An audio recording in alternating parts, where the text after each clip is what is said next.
الحمدللہ رب العالمین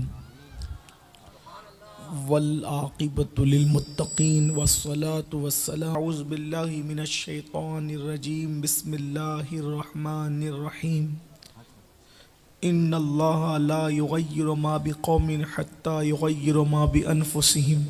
الاحترام ذوی الاحتشام عرش مقام سادات کرام علماء ذوی الاحترام حاضرین محفل پردہ نشین ماں اور بہنوں السلام علیکم ورحمۃ اللہ وبرکاتہ.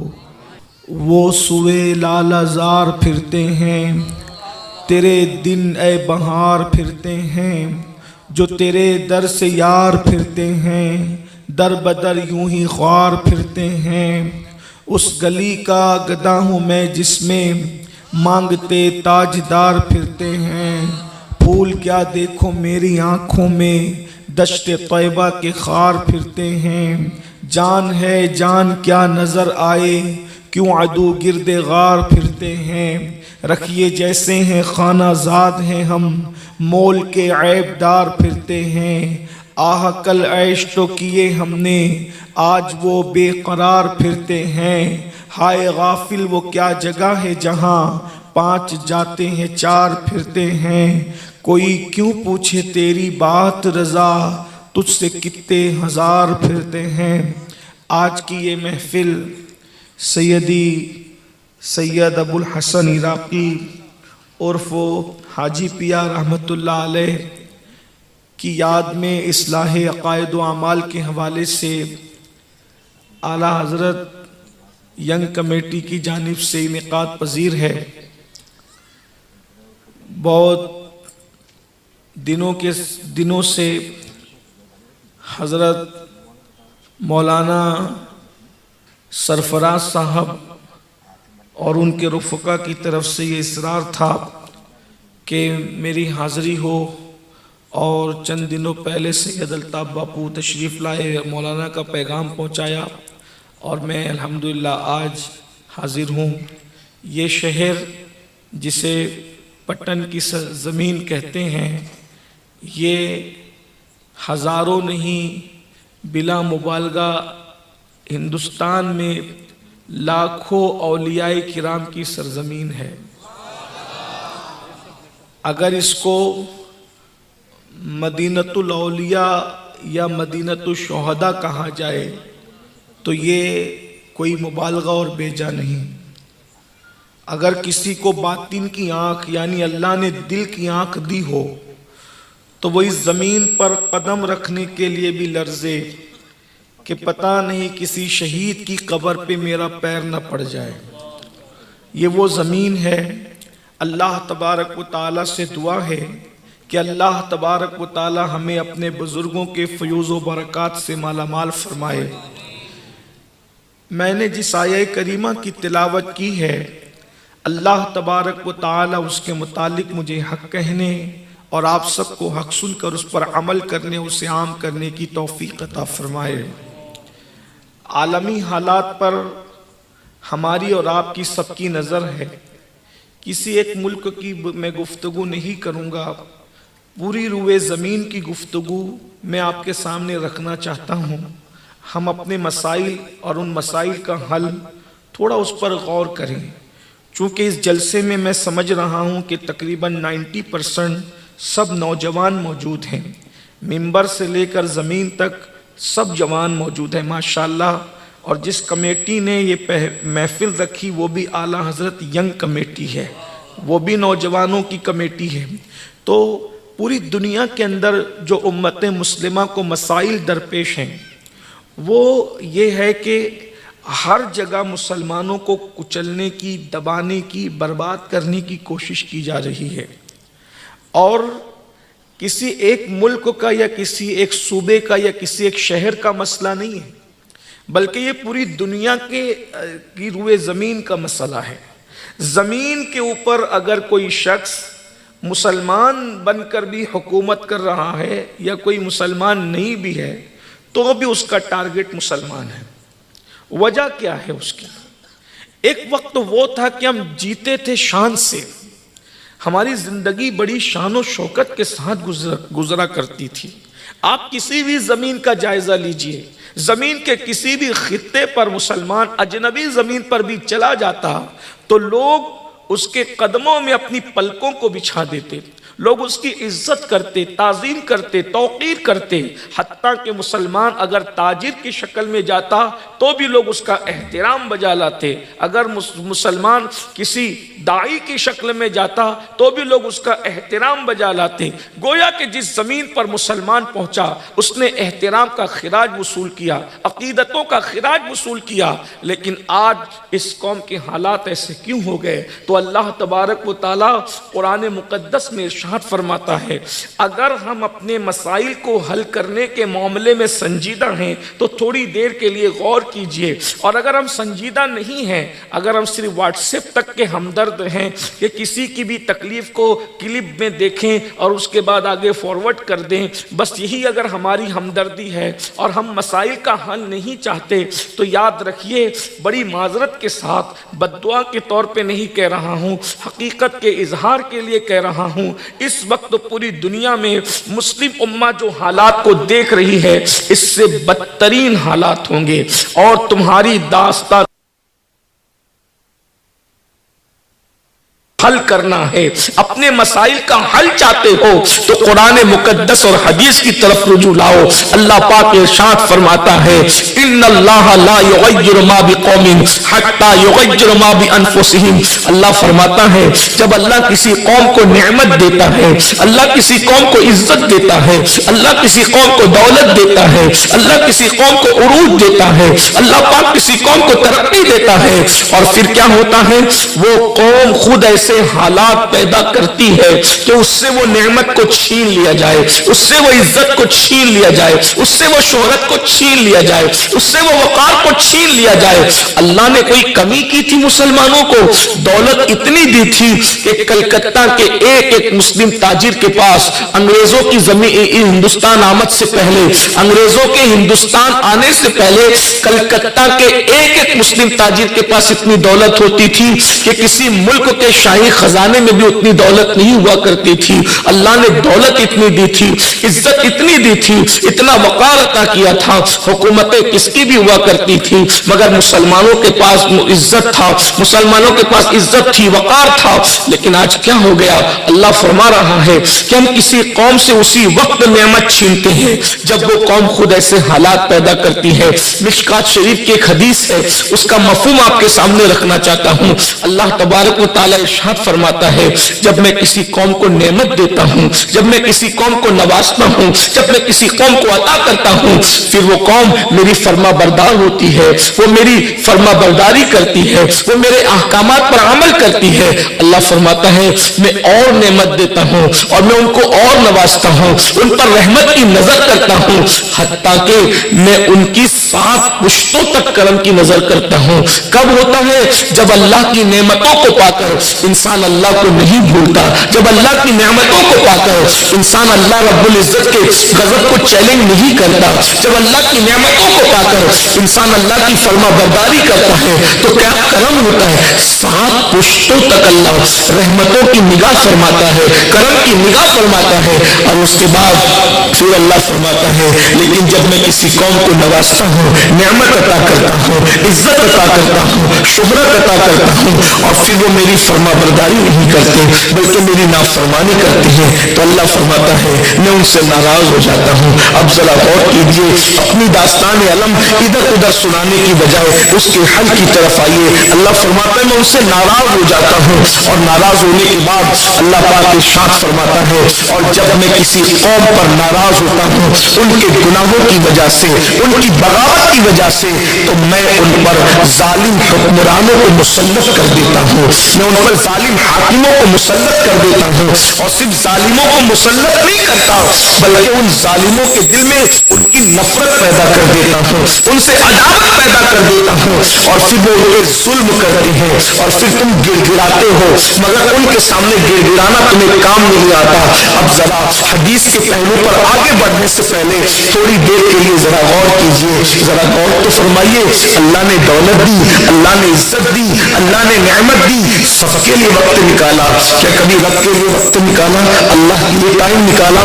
بہت ذرا غور سے سنیے اور توجہ تو کیجئے۔ ہم جلسہ سننے کے لیے 70 کلومیٹر تک جاتے ہیں، 100 کلومیٹر تک جاتے ہیں، بہت اچھی بات ہے۔ اپنے مشائخ سے ملنے کے لیے 150-200 کلومیٹر کا سفر طے کرتے ہیں، اپنے علماء سے ملنے کے لیے، اپنے دوستوں سے ملنے کے لیے 100 کلومیٹر کا سفر طے کرتے ہیں۔ کیا کبھی اللہ سے ملنے کے لیے اپنے گھر سے نکل کر مسجد تک جانے کے لیے چند قدم کا سفر بھی ہم نے طے کیا ہے؟ ذرا غور تو کریں۔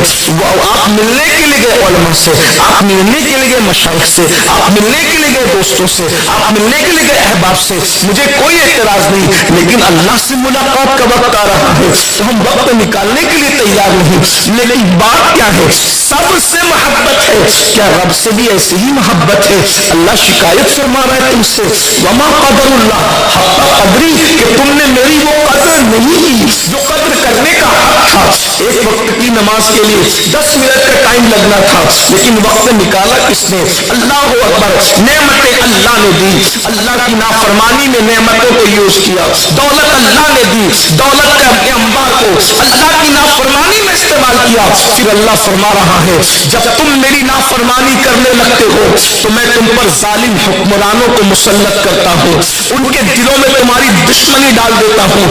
دیکھ لو مشرق سے لے کر مغرب تک، شمال سے لے کر جنوب تک ظالم حکمران پوری دنیا پر تسلط کر بیٹھے ہیں۔ کسی ایک ملک کا نام لیجیے، اگر ایک ملک کا معاملہ ہو تو ایک ملک کا نام لے، پوری دنیا ہی تباہی کے دہانے پر ہے، پوری دنیا میں تباہی مچی ہے۔ اور پھر اللہ فرماتا ہے تم حکمرانوں کے سامنے گڑ گڑاتے ہو، مگر حکمرانوں کے سامنے گڑ گڑانا تمہیں فائدہ نہیں دے گا۔ اب اللہ خود ہی حل بتا رہا ہے اپنے پیارے محبوب کے ذریعے سے۔ اللہ ارشاد فرماتا ہے اگر تم حکمرانوں کے سامنے گڑ گڑاؤ گے تمہیں فائدہ نہیں ہوگا۔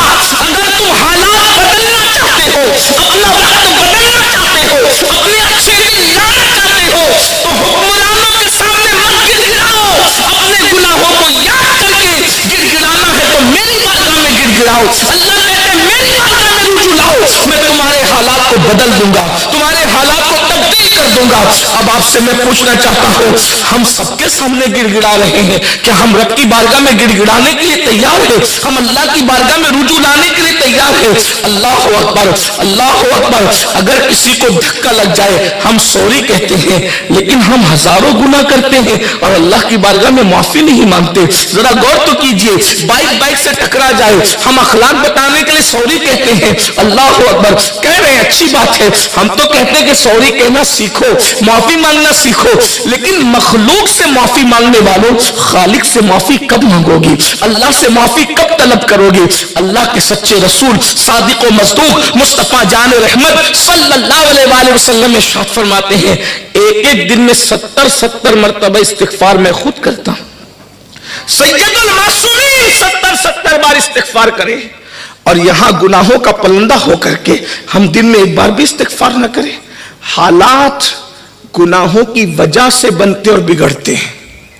سیدنا سلیمان علیہ السلام ایک مرتبہ اپنے تخت پر بیٹھے ہیں، اور جب آپ جانتے ہیں کہ سلیمان علیہ السلام کے تخت پر آپ کے سوا اور بھی لوگ بیٹھتے تھے، آپ کے جو ساتھی تھے، احباب تھے، وہ بھی تخت پر بیٹھتے تھے، اور وہ تخت پوری دنیا میں ہوا کے دوش پہ اڑتا تھا۔ ایک دن سلیمان علیہ السلام کا تخت ڈگمگانے لگا۔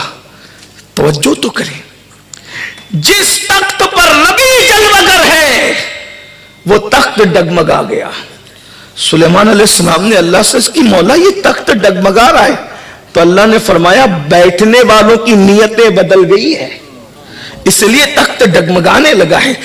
ان بیٹھنے والوں سے کہہ دیں یہ اپنی نیتوں کو درست رکھیں تو تخت بھی درست رہے گا، اگر ان کا مزاج بدلے گا تو تخت کا مزاج بھی بدل جائے گا۔ جب نبی کے تخت کا مزاج بیٹھنے والوں کی وجہ سے بدل سکتا ہے تو آج ہم اپنی طبیعت کو تو دیکھیں، وہ کون سا گناہ ہے جو ہماری اپنی زندگی میں نہیں۔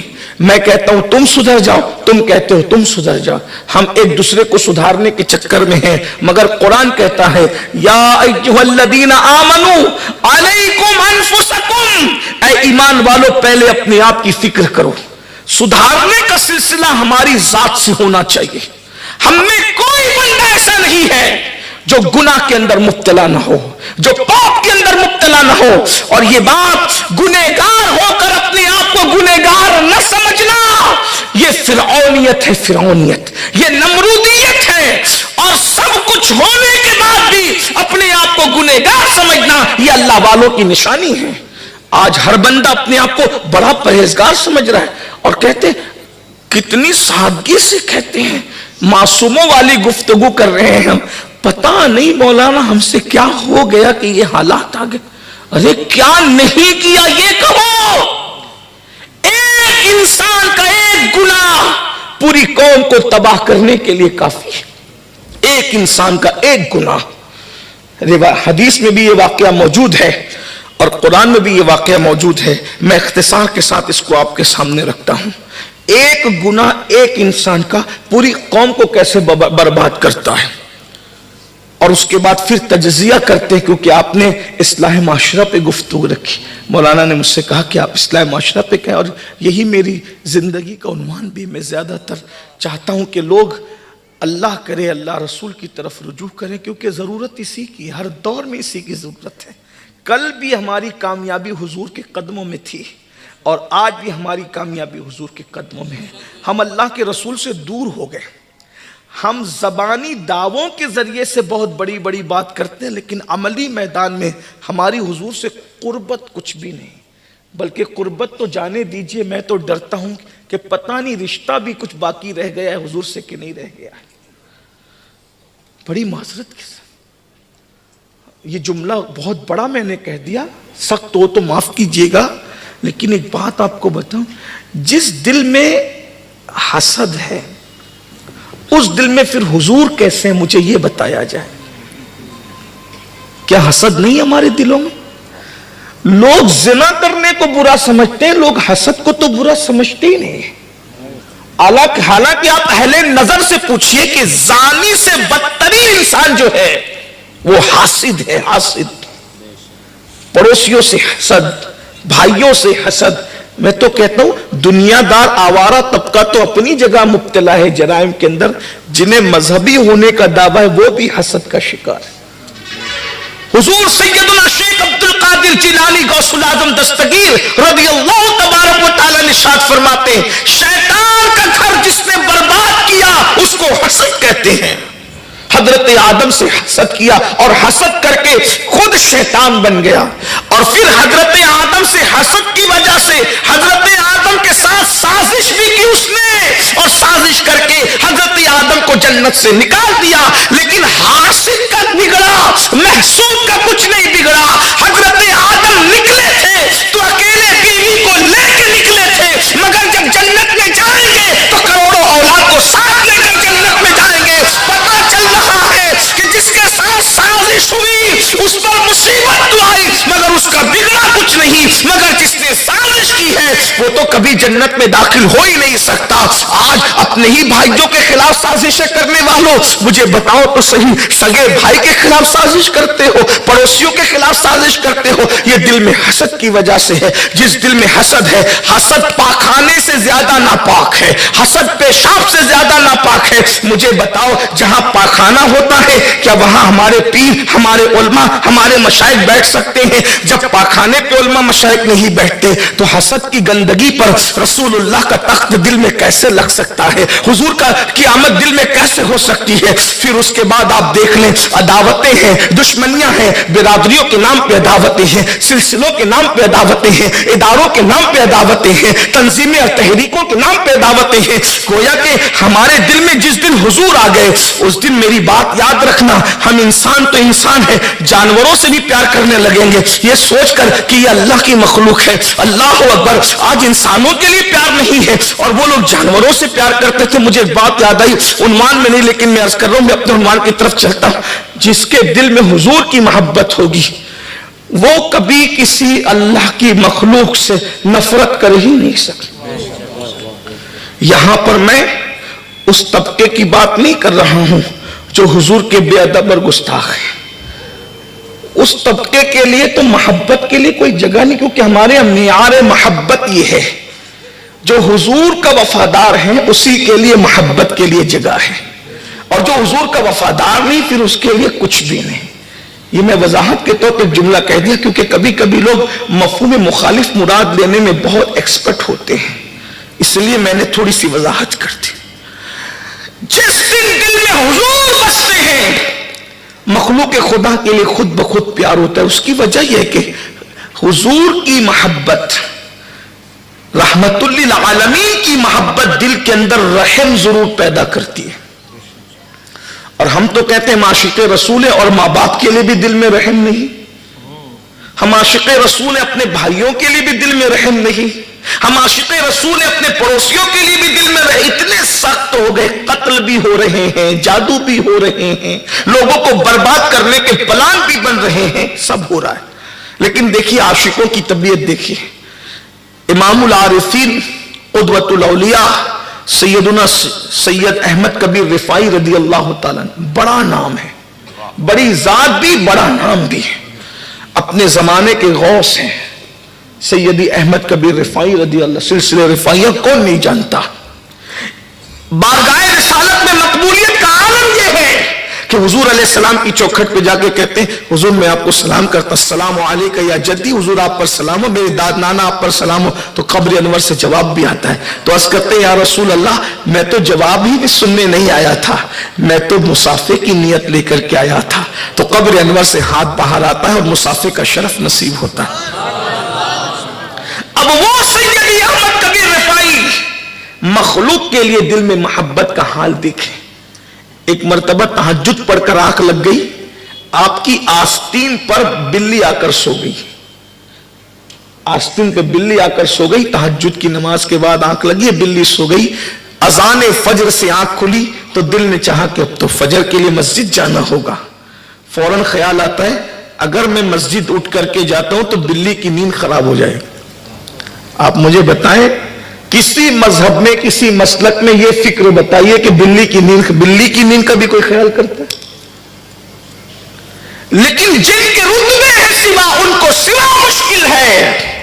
ہم باتیں بڑی بڑی کرتے, کردار بڑا نہیں ہے ہمارا, اور کوئی باتوں سے بڑا نہیں ہوتا, کردار انسان کو بڑا کرتا ہے. سیدی احمد کبیر رفاعی بلی کی نیند کا خیال کر رہے ہیں, وہاں بلی کی نیند کا خیال ہے, اور یہاں شادیوں میں ڈی جے اتنے زور سے بجتا ہے, نہ محلے میں کسی کی نیند کا خیال ہے, نہ بیماروں کی نیند کا خیال ہے, نہ اسٹڈی کرنے والوں کی اسٹڈی کرنے کا خیال ہے. جو قوم لوگوں کو سکون دینے کے لیے آئی تھی وہ قوم آج لوگوں کو برباد کر رہی ہے, تباہ کر رہی ہے, بے چین کر رہی ہے, بے قرار کر رہی ہے. ڈی جے بجا کر نیندیں خراب کرنے والوں, اس سے بڑھ کر کس مذہب کی تعلیم ہوگی؟ ہمارے یہاں سب سے افضل ترین اگر کوئی آواز ہے تو وہ قرآن کی تلاوت کی آواز ہے. میرے نبی نے فرمایا اگر زور سے قرآن پڑھنے والے کسی بیمار کی نیند میں خلل آتا ہے تو تمہیں بلند آواز سے تلاوت قرآن کی اجازت نہیں دی جاتی. جس مذہب میں بیمار کی بیماری کا خیال کرتے ہوئے زور سے قرآن پڑھنے سے روک دیا گیا, جس مذہب میں کسی کی نیند میں خلل نہ آئے, خلل اس کو زور سے سلام کرنے سے منع کر دیا گیا. فرمایا اگر کوئی آنکھیں بند کر کے لیٹا ہو تو اتنی آواز سے سلام مت کرو کہ اس کی نیند میں خلل آئے, اتنی آواز میں کرو کہ جاگتا ہو تو سن لے اور سوتا ہو تو نیند میں خلل. فقہ کا مسئلہ ہے, ساری دنیا جانتی ہے. جس مذہب میں نیند کا خیال کرتے ہوئے زور سے سلام کرنے کو منع کر دیا گیا, آج اس قوم کی شادیاں طوفان بدتمیزی بپا کیے ہوئے ہیں, اور ہم سوچتے ہیں کہ ہم پہ رحمتوں کی برسات ہوگی. دولت کی بنیاد پر پانی میں آگ لگانا چاہتے ہو؟ سن لو اللہ بڑا غیور ہے, غیور. اگر وہ دینا جانتا ہے تو چھیننا بھی جانتا ہے. اگر کوئی دولت کی بنیاد پہ فرعون بنتا ہے تو اسے پتا ہونا چاہیے کہ جو فرعون بنتا ہے اسے ذلت کے ساتھ غرق کر دیا جاتا ہے. اگر دولت کے نشے میں کوئی نمرود کے نقش قدم پہ چل رہا ہے تو اس کو معلوم ہونا چاہیے جب کوئی نمرود بنتا ہے تو میرا اللہ اس کو لنگڑے مچھر سے ہلاک کر دیتا ہے. اگر کوئی دولت کے نشے میں یزید کی جانشینی کے لیے تیار ہے تو اس کو پتا ہونا چاہیے کہ پھر ذلت کی موت مرنے کے بعد جسم میں کیڑے تک چلا دیے جاتے ہیں, قبروں کا نشان تک مٹا دیا جاتا ہے. اس لیے دولت کے نشے میں خدا سے بغاوت نہ کرو, دولت کے نشے میں اللہ کے غضب کو چیلنج مت کرو. دنیا کا کوئی انسان میرے اللہ کا مقابلہ نہیں کر سکتا. ان بطش ربک لشدید, تیرے رب کی پکڑ بڑی سخت ہے, اس لیے اس کی پکڑ سے ڈرو, اس کی پکڑ سے بچنے کی کوشش کرو. اللہ نے اگر دولت دی ہے تو اس کے غضب کو چیلنج کرو گے. اللہ نے اگر جوانی دی ہے اس کے غضب کو چیلنج کرو گے. نہیں, اللہ نے اگر حسن دیا ہے اس کے غضب کو چیلنج کرو گے. اللہ چھیننا جو ایک لمحے میں چھین لیتا ہے, اسے دیر نہ دینے دیر لگتی ہے نہ چھیننے دیر لگتی, اس لیے اس کو ناراض مت کرو. سیدی احمد کبیر رفاعی سوچے اگر میں نماز کے لیے جاتا ہوں تو بلی کی نیند کا کیا ہوگا, اور اگر نماز نہ پڑھوں, نماز ایک وقت کی نماز جان بوجھ کر چھوڑنا, وہی فجر کی. خواجہ نصیر الدین چراغ دہلی اپنے ملفوظات میں فرماتے ہیں کہ 70 سال غار میں بیٹھ کر عبادت کرنے کا اجر اپنی جگہ, اور فجر کی 2 رکعت سنت پڑھنے کا اجر اس سے بہتر ہے. 70 سال غار میں نفل سے جو اجر نہیں ملتا اس سے زیادہ اجر فجر کی 2 رکعت سنت سے ملتا ہے. اور اللہ کے رسول فرماتے ہیں فجر کی 2 سنتیں دنیا کی ساری نعمت سے بڑھ کر کے ہیں. دنیا کی ساری نعمت سے بڑھ کر جب سنتوں کا یہ عالم ہے تو فرض کا عالم کیا ہوگا, فجر کی فرض کا عالم کیا ہوگا. اب احمد کبیر رفاعی سرکار, نماز کے بغیر کوئی ولی تو ہو ہی نہیں سکتا نا, نماز کے بغیر تو کوئی کامل مسلمان نہیں ہو سکتا, کوئی ولی کیسے ہو سکتا ہے. یہ اور بات ہے کہ آج کل جس کو آپ ولی بناتے ہیں پھر وہ نشہ بھی کرتا ہے, وہ چرس بھی پیتا ہے, وہ 10 انگلیوں میں انگوٹھی بھی پہنتا ہے, وہ گالی بھی دیتا ہے, وہ بھنگ بھی کھاتا ہے. آپ نے جس کو ولی بنایا تو جیسے آپ ہے ولایت دینے والے ویسے ولایت لینے والا ہے, لیکن جس کو اللہ ولی بناتا ہے تو اس کا قدم بھی سنت رسول کے خلاف نہیں ہوتا. آج دنیا میں 2 قسم کے ولی ہے, جس کو آپ نے ولی بنایا ایک وہ ولی ہے, اور جس کو اللہ نے ولی بنایا وہ ولی ہے. ہم آپ کے بنائے ہوئے کسی ولی کو نہیں مانتے, ہم تو اہل سنت اسی کو ولی مانتے جس کو اللہ ولی بناتا ہے, اور جس کو اللہ ولی بناتا ہے وہ کبھی نشہ نہیں کرتا. قبرستان میں ولی نشہ کرے گا تو قوم کیا کرے گی. اب تو قبرستان کے بھنگ پینے والے کو کہتے ہیں بابا بڑے پہنچے ہوئے ہیں, جہاں وہ پہنچے بابا آپ بھی پہنچ جاؤ. اور کیا کیسے, ہنسنے کی بات نہیں, بہت تکلیف کی بات. جو ولی کا انکار کرنے پر آئے انہوں نے تو غوث و خواجہ کو ماننے سے بھی انکار کر دیا, اور ماننے پر آئے تو یوں افراط و تفریط کا شکار ہو گئے لوگ کہ جنہوں نے انکار کیا وہ غوث و خواجہ کو بھی ولی نہیں مانتے, اور جو ماننے پر آئے تو ہر ننگے دھڑنگے کو ولی ماننے کے لیے تیار ہو گئے. نہیں, ایک معیار ہے ولی ماننے کے لیے, ولایت کا اپنا ایک معیار ہے. نماز چھوڑ کر کے کوئی کامل مسلمان, حضور اعلی حضرت امام اہل سنت فتاوی رضویہ شریف میں مذہب نقل کرتے ہوئے لکھتے ہیں کہ 100 سے زائد صحابہ کا فتویٰ ہے کہ بے نمازی کافر ہے. اگرچہ ہم حنفی ہونے کی وجہ سے اس کی تعویل کرتے ہیں, بے نمازی کو ڈائریکٹ کافر نہیں کہتے, مگر مجھے ڈر لگتا ہے. اور وہ کس کا ہے؟ عبداللہ ابن مسعود جیسے صحابی نے بے نمازی کو کافر کہا, فاروق اعظم جیسی ہستی نے بے نمازی کو کافر کہا. صحابہ کہتے ہیں کہ رسول اللہ کے دور میں ہم جو نماز پڑھتا تھا اس کو مسلمان سمجھتے تھے, اور جو نماز نہیں پڑھتا تھا ہم اس کو مسلمان نہیں سمجھتے تھے. یہ تو نماز کی بات ہوگی. جو باجماعت نماز نہیں پڑھتا تھا ہم اس کو منافق سمجھتے تھے. غور فرمائیے, صحابہ کا معیار یہ. تو میرے بھائی, جب ہم نماز چھوڑ کر صحابہ کے پاس اپنا ایمان ثابت نہیں کر سکتے تو نماز چھوڑ کر ہم اللہ کی بارگاہ میں اپنا ایمان کیا ثابت کر پائے. اگرچہ میں پھر کہہ رہا ہوں کہ میں حنفی ہوں، ہم تعویل کرتے ہیں، ان کی باتوں کی تعویل کرتے ہیں، ان کی اقوال کی تعویل کرتے ہیں، من ترک الصلاۃ متعمدا فقد کفر کی تعویل کرتے ہیں، اس لیے کہ ہمارے امام اعظم ابو حنیفہ بچانا چاہتے ہیں۔ مگر ایک بات وہ بھی کہتے ہیں کہ جو نماز میں سستی کرے گا مجھے ڈر ہے کہ وہ مرے گا تو کافر ہو کر کے مرے گا۔ بچے گا کیا؟ اللہ کے بندوں بچے گا کیا؟ ہم 8-10 گھنٹہ کاروبار کے لیے وقت نکال سکتے ہیں، 10 منٹ اللہ کی عبادت کے لیے نہیں۔ جو مال قبر میں کام نہیں آئے گا اس کے لیے اتنی محنت ہے، اور جو اعمال قبر میں ساتھ جائیں گے اس کے لیے 10 منٹ کا وقت نہیں ہے، 10 منٹ کا ٹائم نہیں ہے۔ آئیے کچھ کیجئے۔ تو بہرحال حضرت سید احمد کبیر رفاعی سوچتے ہیں ایک طرف بلی کی نیند، ایک طرف اللہ کی عبادت ہے، یعنی ایک طرف حقوق اللہ ہے، ایک طرف حقوق العباد میں سے حق کے عبد ہے۔ اب انہوں نے کیا کیا؟ بلی کی نیند کو بھی نبھایا اور اللہ کی عبادت بھی کی۔ نقصان اپنا کیا، لیکن نقصان نہیں تھا، وہ ان کا فائدہ تھا، ظاہر نظر میں نقصان تھا۔ خادم کو اشارہ کرتے ہیں، بغیر آواز کے خادم آیا تو کہتے ہیں وہ کینچی لے کر آیا، آپ نے اپنی آستین کو دھیرے سے کاٹ دیا، بلی اس پر سوتی رہی، اور آپ کٹی ہوئی آستین کے بعد نماز کے لیے گئے، نماز پڑھ کے واپس آئے، بلی جا چکی تھی، وہ کٹی ہوئی آستین پھر منگایا، اس کو سی لیا۔ کسی خادم نے کہا حضرت اتنے خوبصورت جبے میں عیب پیدا ہو گیا۔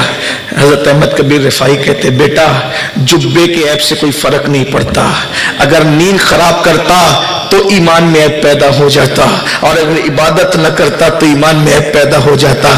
عیب ایمان کو عیب سے بچانے کے لیے میں نے اپنے جبے کو عیب دار کر لیا ہے، تاکہ قیامت کے دن اللہ کی بارگاہ میں مجھے جواب نہ دینا پڑے۔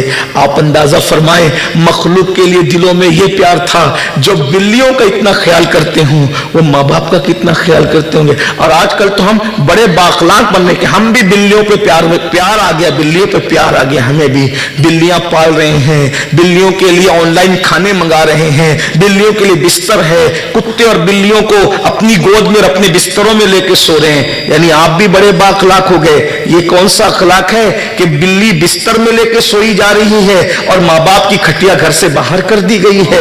یہ کون سا اخلاق ہے؟ کتے کو چوم رہے ہو اور ماں باپ کو تڑپا رہے ہو، ماں باپ کو ترسا رہے ہو۔ یہ کوئی اخلاق اور جانوروں سے محبت نہیں ہے، یہ تو قیامت کی نشانیوں میں سے نشانی ہے۔ میرے بھائی ماں باپ گھر کے باہر اور کتے بلی گھر کے اندر، یہ کوئی تصوف نہیں، یہ کوئی اخلاق نہیں، یہ کوئی محبت نہیں۔ کچھ لوگوں کو دیکھا جا رہا ہے روزانہ صبح صبح کتوں کو روٹی کھلا رہے ہیں، چونٹی کو جو وہ شکر ڈال رہے ہیں، چڑیوں کو پانی پلا رہے ہیں، روزانہ ویڈیو آ کر کے فیس بک پر اپلوڈ ہو رہی ہے۔ سلام ہے بھائی، کتے کو پانی پلا رہے، روٹیاں کھلا رہے، بسکٹ کھلا رہے، قیمتی بسکٹ کھلا رہے، اور بعد میں پتا چل رہا ہے کہ بہن کا حق جناب لے کر کے بیٹھے۔ یہ کون سی کتوں بلی کی خدمت ہے؟ یہ کام اس وقت کیے جانے چاہیے جب حقداروں کو حق دو۔ بہن تو حصے کے لیے ترس رہی ہے، بھائی کا حق ہڑپ کر چکے ہو، بھائی بہن کو کبھی خیریت بھی نہیں پوچھتے اور کتوں کو روٹیاں کھلانے چلے ہو۔ یاد رکھنا یہ شیطان کا مکر ہے۔ فرمایا گیا شیطان کا جال یہ ہے کہ وہ فرائض و واجبات سے ہٹا کر انسان کو نوافل میں مبتلا کر دیتا ہے، مستحبات کے اندر مبتلا کر دیتا ہے۔ شیطان نے اپنے ساتھ یہی کھیل کھیلا ہے۔ اللہ کے بندو ذرا ترجیحات کیا ہے، اول درجے پر کیا ہے، اس کا بھی تو خیال کرو۔ تو میں جلدی بات پوری کر دوں، کیونکہ مجھے کہا بھی گیا ہے کہ 11:15 بجے آپ کو جو ہے وہ ہال جو وہ جس کو سونپنا ہے، شادی والوں کو وہ سونپنا ہے۔ میں اپنی گفتگو وقت پہ مکمل کر دوں گا تاکہ صلاۃ و سلام اور دعا تک کے 11:15 تک کی گفتگو پوری بھی ہو جائے، محفل پوری ہو جائے۔ لیکن کہنا یہ چاہتا تھا ایک گناہ پوری قوم کو کیسے برباد کرتا ہے، دل کے کانوں سے سننا۔ قرآن میں بھی یہ واقعہ ہے، حدیث میں بھی ہے، میں بطور مفہوم اس کو پڑھ رہا ہوں۔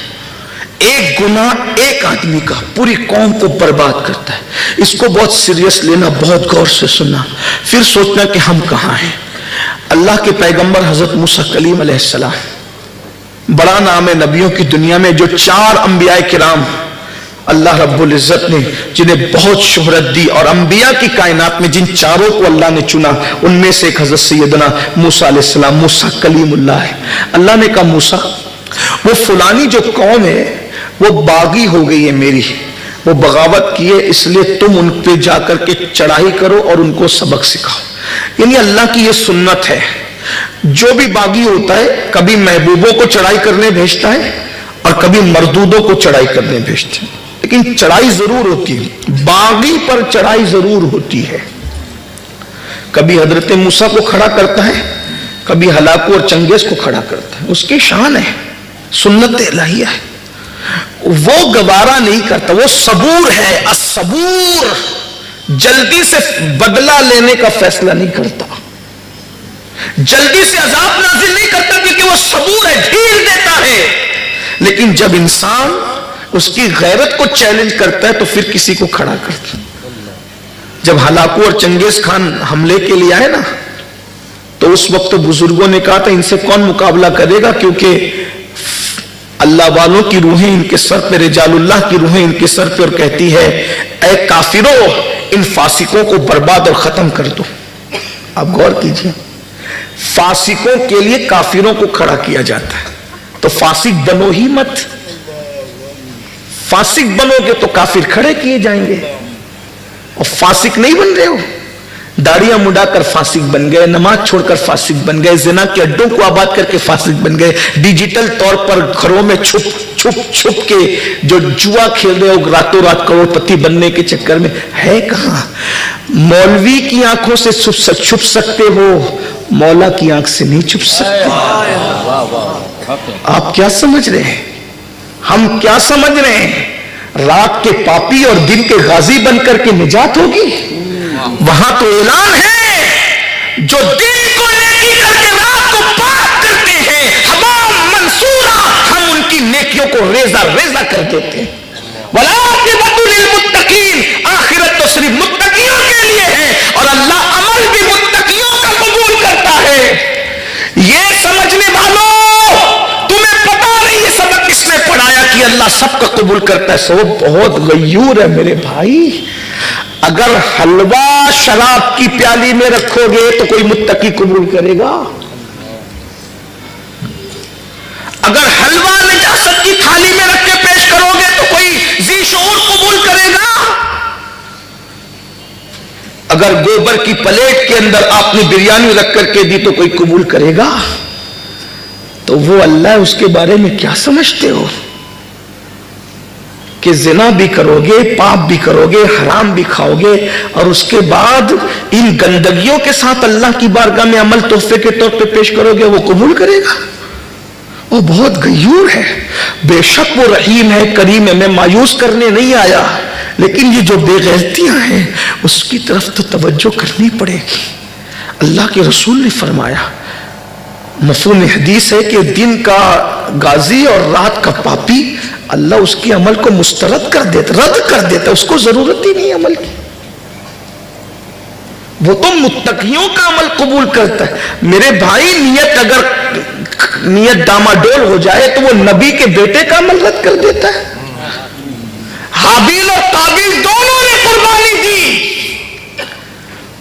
حضرت حابیل کی قربانی میں خلوص تھا، اس نے خوبصورت دمبا، اس کے پاس جتنے جانور تھے سب سے خوبصورت نکال کر کے پیش کیا، اور قابیل نے سڑی ہوئی جو کی بالیاں رکھی، قدرت نے اس کو رد کر دیا. دونوں نبی کے بیٹے سگے بیٹے ہیں، آدم علیہ السلام کی اولاد، رد کر دیا.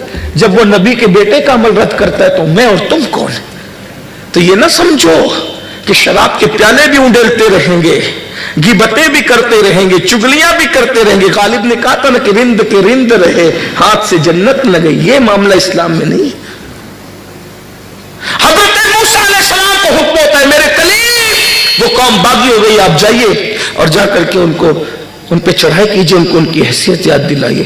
حضرت موسیٰ علیہ السلام نے اعلان کیا قوم کے اندر، نوجوانوں چلو، اللہ کا حکم ہے کہ ہم ان کو ان کی حیثیت یاد دلائیں. تو تقریباً 1,00,000 سے زائد نوجوان حضرت موسیٰ کی آواز پہ تیار ہوئے اللہ کی راہ میں لڑنے کے لیے. آگے آگے حضرت موسیٰ، پیچھے پیچھے پوری قوم کے جوان. جب وہاں پہنچے تو اس قوم کے اندر ایک شخص تھا، اس کا نام بلعم بتایا جاتا ہے، بلعم و باعور. قرآن میں تفصیل سے واقعہ مفسرین نے بہت تفصیل سے لکھا ہے، میں بہت اختصار کے ساتھ عرض کر رہا ہوں. لوگ اس کے پاس آئے اور وہ اتنا بڑا اللہ والا کہلاتا تھا، میں کہہ رہا ہوں میرے جملے پہ غور کرنا، بہت بڑا اللہ والا کہلاتا تھا. اس کے پاس اسم اعظم تھا. اسم اعظم اللہ کا وہ نام ہے جو فرشتے پڑھتے ہیں تو پلک کے جھپکتے آسمان پہ چلے جاتے ہیں، اور وہ اسم اعظم پڑھتے ہیں تو پلک کے جھپکتے زمین پہ آتے ہیں. وہ اسم اعظم پڑھ کے جو دعا کی جاتی ہے اللہ تعالیٰ قبول کر لیتا ہے. وہ اسم اعظم جانتا تھا. قوم کے مالدار لوگ بلعام باور کے پاس آئے، کہا بلعام وہ موسیٰ اپنی قوم کو لے کر کے کھڑے ہیں سر پر اور وہ ہمیں برباد کرنا چاہتے ہیں، تم کچھ کرو. اس نے کہا میں نبی کے خلاف کچھ نہیں کر سکتا. تو کہا نہیں تمہیں کچھ کرنا ہوگا. کہا نہیں میں نہیں کر سکتا. اس نے منع کر دیا. پھر قوم نے کیا کیا بتائے؟ مالدار پھر مالدار لوگ ہیں. اللہ سچے مالداروں کے ساتھ رکھے اور مکر کرنے والے مالداروں سے ہماری حفاظت فرمائے. انہوں نے پھر کیا کیا؟ جب بلعام نے انکار کیا حضرت موسیٰ کے خلاف کچھ کہنے اور کرنے کے لیے، تو قوم نے پھر اس پر نذرانوں کی برسات کر دی. کبھی کبھی یہ نذرانے بھی بڑے خطرناک ہوتے ہیں. اسی لیے حضرت فاروق اعظم کہا کرتے تھے کہ سب کا تحفہ مت لے لیا کرو، تحفہ دینے والے کو دیکھا کرو. ہم تو ایک ہی اصول چلائے، تحفہ لینا دینا سنت ہے، دینا دینا سنت. میرے بھائی فاروق اعظم کہہ رہے ہیں سب کا تحفہ مت لو، انسان دیکھ کے تحفہ لو، کہ بعض تحفے کبھی کبھی خفیہ رشوت ہوا کرتے ہیں. الیکشن آتا ہے تو سیاسی لیڈر تو کا بادشاہ کہہ لے، آیا تحفہ لے کے، لے جا مجھے حاجت نہیں ہے. ہم بہت غوث پاک کی بات کرتے ہیں، غوث پاک کا کردار ہمارے پاس کا ہے. اس نے کہا حضور تحفہ لے لیجئے، تو دونوں تھیلیاں اٹھائی اور اٹھا کر کے زور سے دبایا. غوث پاک تھے نا، قوت حیدری کے ساتھ جب دبایا ہے تو اس سے خون نکلنے لگا. اور جلال میں فرماتے ظالم میں تیری جنت چاہتا ہوں، تو میری جہنم چاہتا ہے. لوگوں کا خون چوس کر میرے پاس لاتا ہے تحفے کے طور پر. اگر نسبت رسول کا خیال نہ ہوتا تو ان تھیلیوں کو اتنا نچوڑتا کہ اس خون کے اندر تیرا محل ڈوب جاتا. آئندہ لوگوں کا خون چوس کر میرے پاس مت لانا. یہ حضور غوث الاعظم دستگیر کا کردار ہے. لوگوں کا خون چوس کر لوگ ہمارے پاس لائے تحفے کے لیے، ہم قبول کر لیں؟ نہیں. لیکن قوم تھی، قوم کے لوگوں نے اس کو بہت نذرانے دیے. اور کہتے ہیں کہ انسان احسان کا بندہ ہوتا ہے. بلعام کو جب خوب نذرانے ملے تو پھر وہ مرعوب ہو گیا. پھر قیامت میں گدھے کھڑے نہ ہو جائے کہ ہمیں گالی کیوں دی تھی امین القادری؟ اس لیے کہ ہم تو احترام نبوت والے تھے نا. آپ کو پتا ہے حضرت یافور، ہم جس کو دراز گوش رسول کہتے ہیں، وہ گدھا ہے، لیکن اس کی شان کیا ہے؟ جب اللہ کے رسول نے وصال فرمایا تو وہ ادھر ادھر کان لگا کے سنتا تھا کہ صحابہ رو کیوں رہے ہیں. جب کسی نے کہا کہ حضور کا وصال ہو گیا تو دوڑا گیا اور ایک کنویں میں جا کر کے چھلانگ لگا کر اپنی جان دے کر کے بتا دیا جب یا محبوب خدا نہ رہا دنیا میں، جب حبیب خدا نہ رہا ظاہری طور پر، ہم نے رہ کر کے کیا کرنا ہے. وہ جانتی تھی اس نے. یہ یافور ہے، گدھا ہے. گدھے کے دل میں اتنی محبت رسول ہے. اور یہاں تو آئی لو محمد کہہ رہے ہیں، کسی کو چڑھانے کے لیے کہہ رہے تو آپ جانے، آپ کا کام جانے. لیکن اگر واقعی دل میں محمد الرسول اللہ ہے تو پھر اسکرین پر موبائل کے ہیرو کی تصویر کیسے آ گئی؟ اگر دل میں حضور ہے تو ہمارے موبائل کے اسکرین پر ہیرو کی تصویر کیسے ہے؟ اگر دل میں رسول اللہ ہے تو ہمارے موبائل کے اندر گندی پکچریں کیوں ہیں؟ اگر دل میں رسول اللہ ہے تو ہمارے موبائل کے اندر گانے کیوں ہیں؟ جلسہ خوب کر رہے ہو لیکن مولانا کو لانے جاتے ہو تو پیچھے گھنٹی بجتی ہے تو سب گانے کی آوازیں آ رہی ہیں. میں سب کی بات نہیں کرتا، زیادہ تر لوگوں کی آئی تو ڈرتے جائے. حضرت دیکھ رہے ہیں، حضرت دیکھ رہے، جلدی بند کر، آپس بات جلدی بند کر، حضرت دیکھ رہے. ارے حضرت دیکھ کے کیا کر لیں گے؟ وہ اللہ دیکھ رہا ہے ہر وقت، اس کا خیال نہیں. حضرت دیکھ رہے تو گانے کی ٹون بند کرتے ہو، اللہ دیکھ رہے تو کیا حضرت کو بڑا سمجھ لیا ہے اللہ سے؟ کون سی توحید ہے؟ زبان سے تو کچھ نہیں کہہ رہے، عمل کیا کہہ رہا ہے؟ ہماری بربادی کی سب سے بڑی وجہ یہ. باپ دیکھ رہا ہے تو سگریٹ نہیں پینا، پیر دیکھ رہا ہے تو ہاتھ کھول کے بھی کھڑے نہیں رہنا، سی سی ٹی وی کیمرے کی زد میں ہے تو پان کھایا ہوا تھوک بھی نہیں سکتے، اور اللہ زنا دیکھ رہے تو زنا بھی ہو رہا ہے, شراب بھی پی جا رہے, جوا بھی ہو رہا ہے, تو ذرا غور کریں اللہ کو تم نے کہاں رکھا ہے, اللہ کو تم نے عزت کیا دی ہے, اللہ کو تم نے کیسے مانا ہے. حضور غوث العظم دستگیر کا فرمان ہے, حضرت شیخ ابو الحسن حاجی پیر رحمت اللہ علیہ کا جشن منانے والوں ذرا غور فرمائے. حضور غوث پاک فرماتے جو لوگوں کے سامنے گناہ نہ کرے اور اکیلے میں گناہ کرے وہ زندیق ہے, زندیق. غوث پاک زندیق مانتے ہو, غوث پاک کا فتویٰ ہے وہ زندیق ہے. تو لوگوں نے کہا حضور اکیلے میں گناہ کرتا ہے لوگوں کے تو بن گئے, چشتی تو نہ بن گئے, نقشبندی تو بن گئے, سہر وردی تو بن گئے, رضوی بھی بنے, اشرفی بھی بنے, مداری بھی بنے, وارسی بھی بنے, صابری بھی بنے, سب بن گئے. رسول اللہ جیسا مسلمان بنانے آئے تھے ویسا مسلمان تو نہ بن سکے.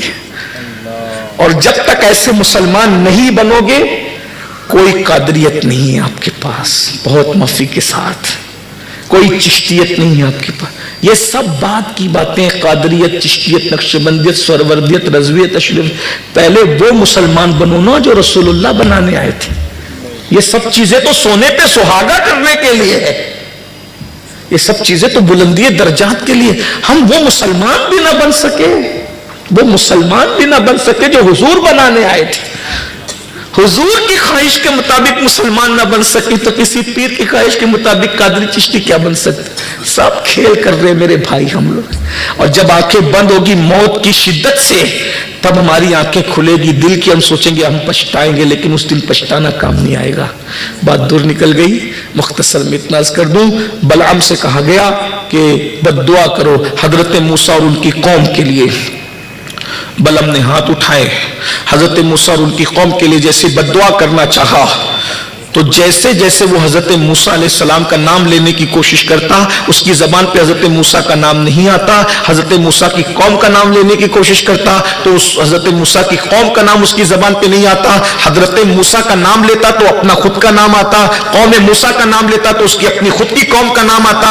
حتیٰ کہ یہ ہوا وہ اپنی قوم کے لیے بد دعا کر رہا تھا. قوم کے لوگ کہہ رہے تھے او بلعام تو کیا کر رہا ہے کہ تو ہمارے اور اپنے لیے بد دعا کر رہا ہے. وہ رو کے کہتا ہے کیا کروں, زبان پہ میرا اختیار ہی نہیں, زبان پہ مجھے کنٹرول ہی نہیں. موسیٰ کا نام لینا چاہتا ہوں تو میرا نام آتا ہے, اس کی قوم کا نام لینا چاہتا ہوں تو تمہارا نام آتا ہے.